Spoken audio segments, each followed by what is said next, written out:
Olá e bem-vindos a mais uma exploração profunda aqui no nosso espaço. Hoje, o material que a gente recebeu nos joga bem no meio de uma ideia que, assim, parece simples, mas que desarruma muita coisa na nossa cabeça. A premissa central é: Deus, sendo amor, é também felicidade. Uma frase bonita, né? Exato. À primeira vista, parece quase um clichê, mas se a gente para pensar um segundo, se Deus é amor e amor é felicidade, e tudo isso é, por natureza, ilimitado. Por que a nossa experiência de felicidade é tão limitada? Tão pontual, né? Isso, porque ela vem em doses homeopáticas, e parece que a gente passa mais tempo correndo atrás dela do que, de fato, vivendo nela. Pois é. É exatamente essa contradição que a gente vai investigar hoje. Nossa fonte é um comentário de Kenneth Wapnick sobre Um Curso em Milagres, e o objetivo é entender por que, no fundo, a gente aprendeu a associar amor com medo. O que é uma ideia bem forte. Muito. E mais, a proposta do material é radical. Ele sugere que o nosso medo de Deus, essa figura que deveria representar o amor absoluto, é, na verdade, um medo da própria alegria. Parece um paradoxo, né? Ter medo da felicidade. Totalmente. Vamos tentar desemaranhar isso.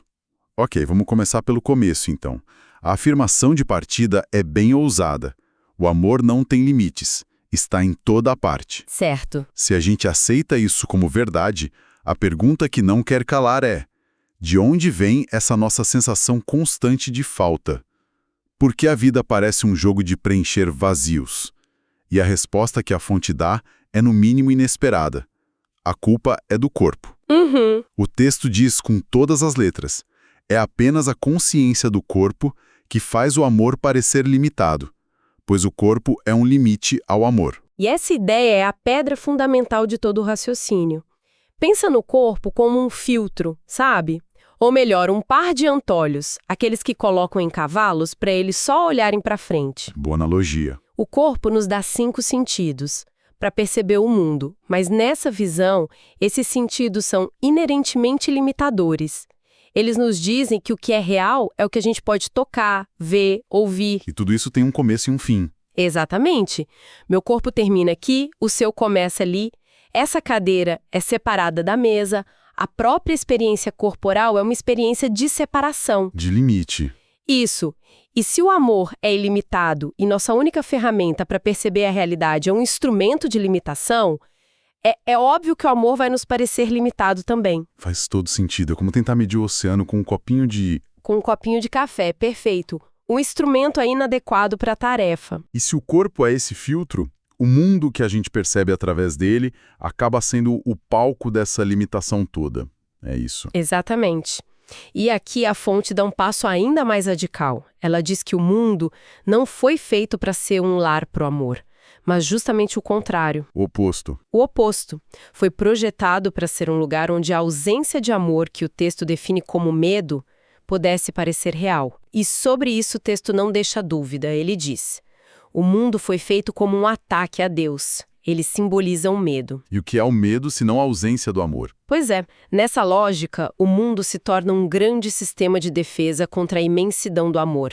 Um lugar onde a gente pode se esconder dessa totalidade que, como a gente vai ver, nos apavora. E isso nos leva direto para o sistema operacional que roda nesse mundo do medo, que o material chama de especialidade.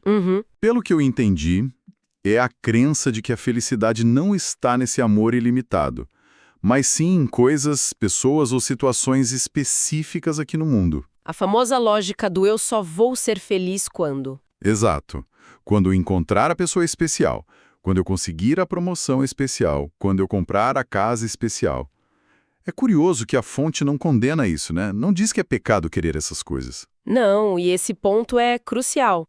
Não há julgamento. O convite não é para culpa, mas para honestidade. Sei. É um convite para olhar para a nossa vida e perguntar: essa estratégia está funcionando?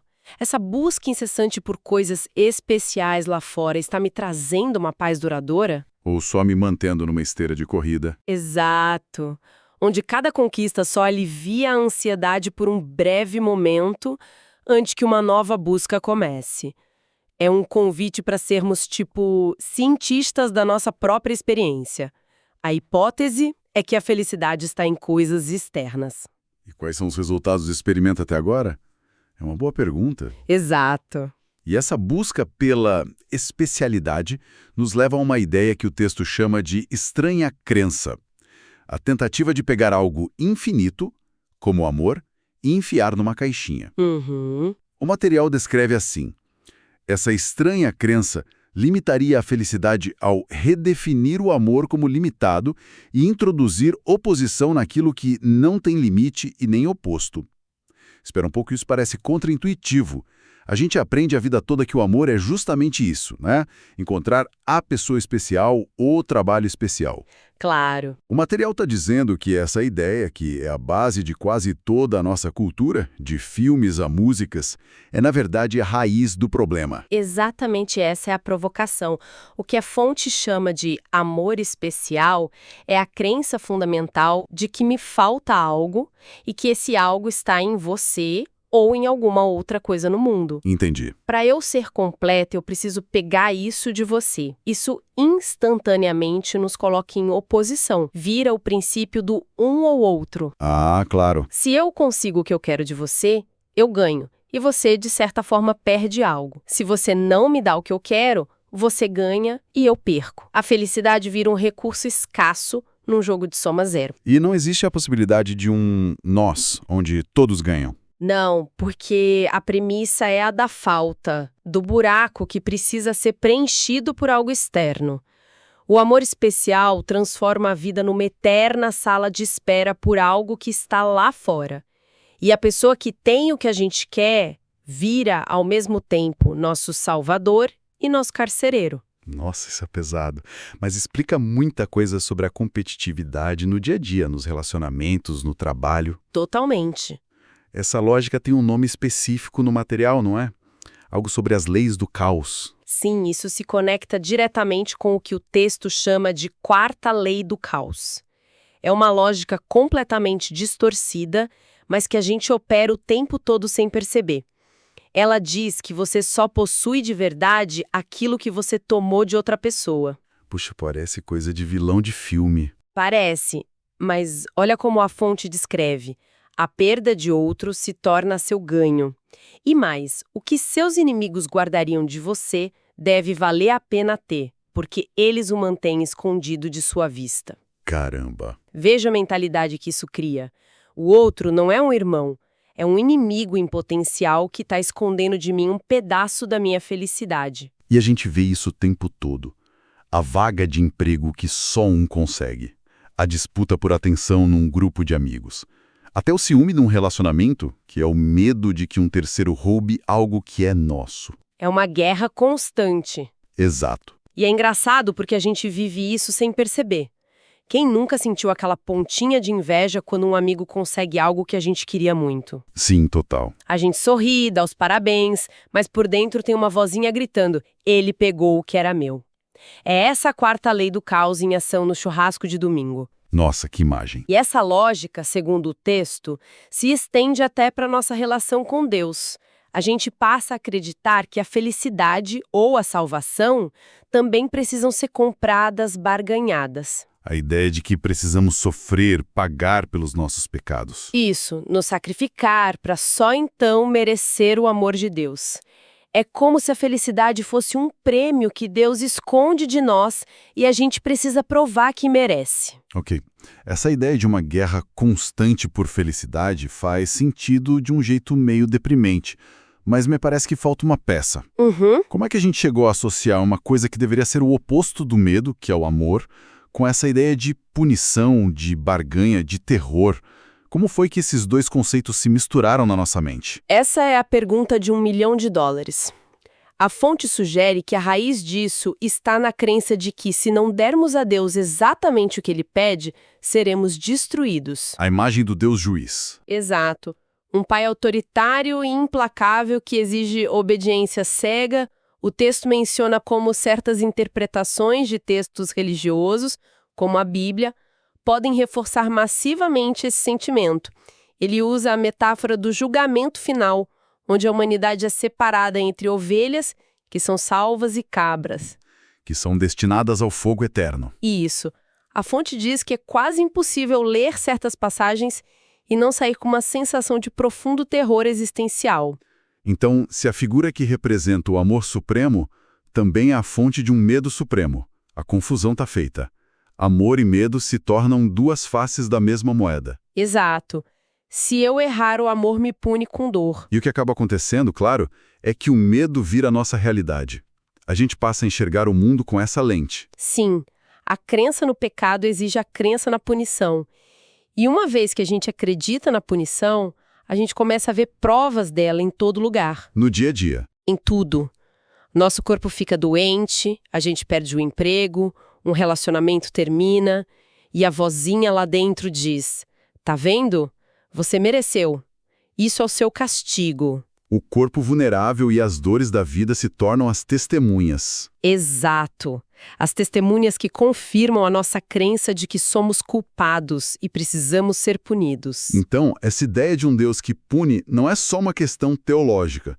Ela se manifesta como aquela vozinha na nossa cabeça que diz: você não merece ser feliz depois que a gente comete um erro. Perfeito. Ou aquela sensação de que algo ruim vai acontecer quando as coisas estão indo bem demais. O medo da punição divina internalizado virando autossabotagem. Exatamente isso.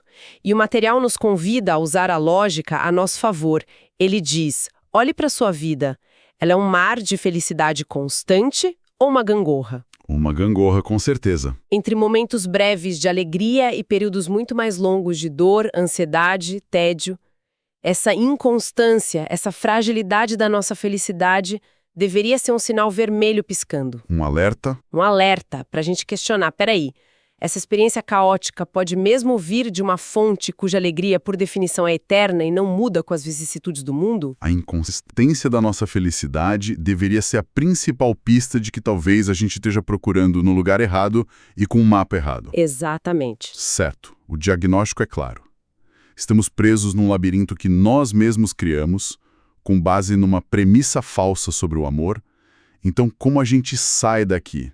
Qual é o fio de Ariadne? O material apresenta a ideia central para corrigir tudo isso. E a frase é simples, mas vira a chave. Deus, sendo amor, é também felicidade.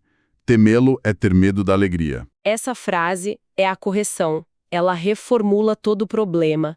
O medo que a gente sente não é de um Deus que vai nos castigar.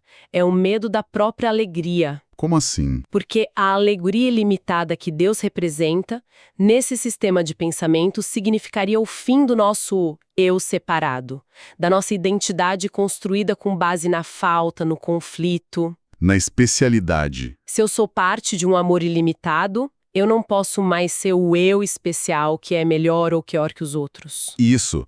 A alegria total aniquila o ego. E o ego, obviamente, tem pavor de ser aniquilado. Então ele nos convence de que o que a gente deveria desejar mais do que tudo é, na verdade, a coisa mais aterrorizante que existe. É uma inversão completa. Então, para aplicar essa correção, o que é preciso? Ter fé cega? Ignorar o medo? Pelo contrário, o que a fonte mais enfatiza é a necessidade de uma honestidade brutal. O progresso nessa jornada não vem de fingir que não temos medo, mas de admitir que a nossa estratégia de vida não está funcionando. É ter a coragem de olhar para a busca por felicidade em coisas especiais e dizer... ok, eu tentei isso a vida inteira e continuo ansiosa e insatisfeita. Talvez eu estivesse errada sobre o que eu achava que queria? O texto orienta diretamente: seja muito honesto consigo mesmo nisso, pois não devemos esconder nada um do outro. Entendi. A cura, aqui, é um processo de pegar todos aqueles segredinhos de culpa, vergonha e medo que a gente esconde no porão da mente e trazê-los para a luz.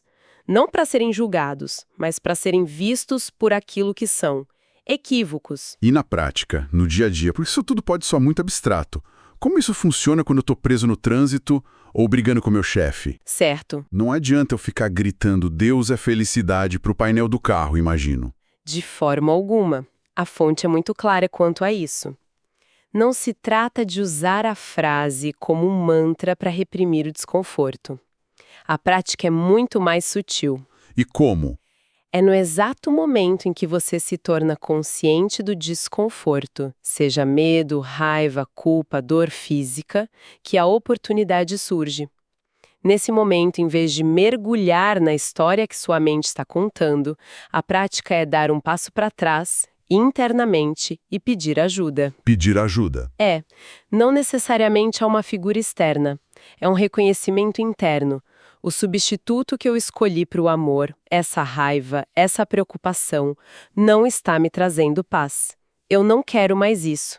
Deve haver outra maneira de ver essa situação. É uma declaração de disposição para abrir mão do próprio julgamento? Exatamente. Então não é negar o sentimento, mas sim questionar a sua utilidade como caminho para a paz. E o material sugere uma estrutura para isso, certo? Algo sobre praticar de hora em hora. Sim, ele sugere uma abordagem dupla, uma prática mais intensiva e uma mais constante. A constante é essa que a gente acabou de descrever, usar cada momento de perturbação como um gatilho para pedir ajuda. A outra, mais estruturada, é, a cada hora, se possível, tirar 1 ou 2 minutos para simplesmente permitir que a ideia corretiva entre na mente. Não é forçar, é criar um espaço. Repetir calmamente. Deus, sendo amor, é também felicidade. E observar o que acontece. E observar. Acolher qualquer sentimento de paz ou alívio que possa surgir, por menor que seja. É como abrir a janela de um quarto abaçado para deixar o ar fresco entrar, sabe? Sim, gosto dessa imagem. E tem uma frase para reforçar isso durante o dia, né? Sim, para fortalecer essa nova expectativa. Em vez de esperar pelo próximo problema, a gente pode treinar a mente para esperar alegria. A afirmação é: Deus, sendo amor, é também felicidade. E a felicidade que eu busco hoje, não posso falhar porque busco a verdade. Gosto da ênfase no final. Não posso falhar porque busco a verdade. A ênfase é genial. O objetivo não é conseguir o emprego ou resolver o problema no casamento. O objetivo é buscar a verdade por trás da situação. E, segundo a fonte, a verdade é sempre o amor e a paz. Sempre. O resultado no mundo externo é secundário. O sucesso é garantido porque o que se busca é uma mudança interna, e isso só depende da nossa própria decisão. Então, para a gente amarrar tudo, a grande virada de chave que o material propõe não é uma busca, é uma renúncia. Isso, ótima forma de colocar. A gente não precisa encontrar a felicidade. A gente precisa parar de procurar por ela nos lugares que garantem o nosso fracasso. É quase um convite para desistir da nossa estratégia de vida atual, que se baseia na especialidade, na escassez e no medo. A jornada não é para se tornar digno do amor, mas para remover as barreiras que nós mesmos colocamos à consciência do amor que já está lá, que já é o que nós somos. Perfeitamente colocado.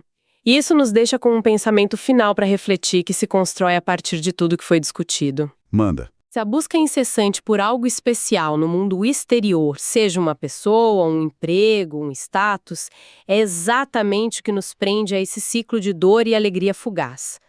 O que poderia acontecer se a única coisa especial que realmente precisássemos encontrar fosse a disposição de olhar para dentro, para o amor que, segundo essa fonte, já existe lá, sem limites e sem oposição, apenas esperando ser reconhecido.